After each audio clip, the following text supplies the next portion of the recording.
right. It's a nice day. Let's get more stuff done.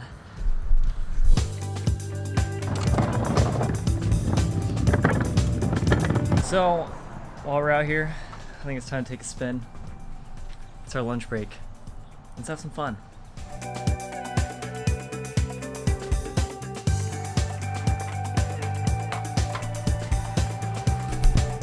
Yo. All right. Getting some fresh air right now. We got about an hour. Actually, got less. I checked my imaginary watch that I left at, well, no, I don't have an imaginary watch that I left at the house. I have a real watch that I left at the house. I checked an imaginary watch. You know what I'm trying to say. Wanted to get some fresh air. It's starting to warm up again. Wish I brought some sunglasses. Really, I should have brought a helmet, but you know, I'm not being a very good example right now. Yo! What's going on, guys? We're back inside, back to work. No floating.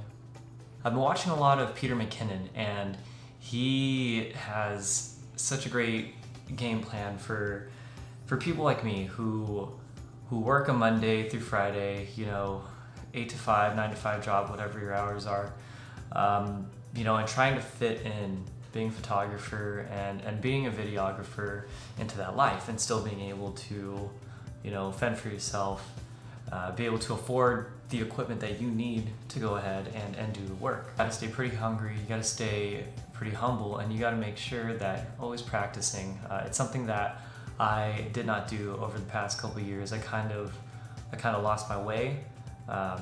You know, I felt that over the past, actually really like 4 years, I actually used to work for a camera company. And I thought that when I started working for them, I would be filming all the time. I'd be so inspired, you know, use the cameras, go make things. Spoiler, I did not. The next video I'm gonna make is the one I'm making right now. And every day, it's all that goes through my mind. From when I wake up, when I go to bed, I think about, you know, the night before, what can I film in the morning? What can I start off with? Planning is such a big part of it. Yeah, like I know I say right now, your next film is, or your next video is this one right now, the one you're about to make. And while you're editing and while you're putting together this video, you start learning and you start picking up the things like, man, I really should have taken account, I really should have thought about this, and I really should have thought about this transition. I'm starting to pick that up a lot more. In this video, we actually practiced a good amount of in-camera transitions.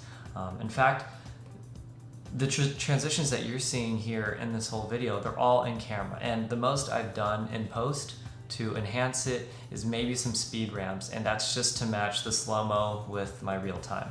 But yeah, I mean, that's pretty much it. I'm not like a big YouTuber, I'm not this huge popular vlogger, but I feel that the tips that I have learned from, you know, from said people, Peter McKinnon, you know, Maddie, Casey, it's good insight, right? And Peter's, I think, was a little bit more, I guess, relatable because of kind of like where he was at is very similar to where I was at. However, he was a little bit more established as a photographer and videographer than I am now.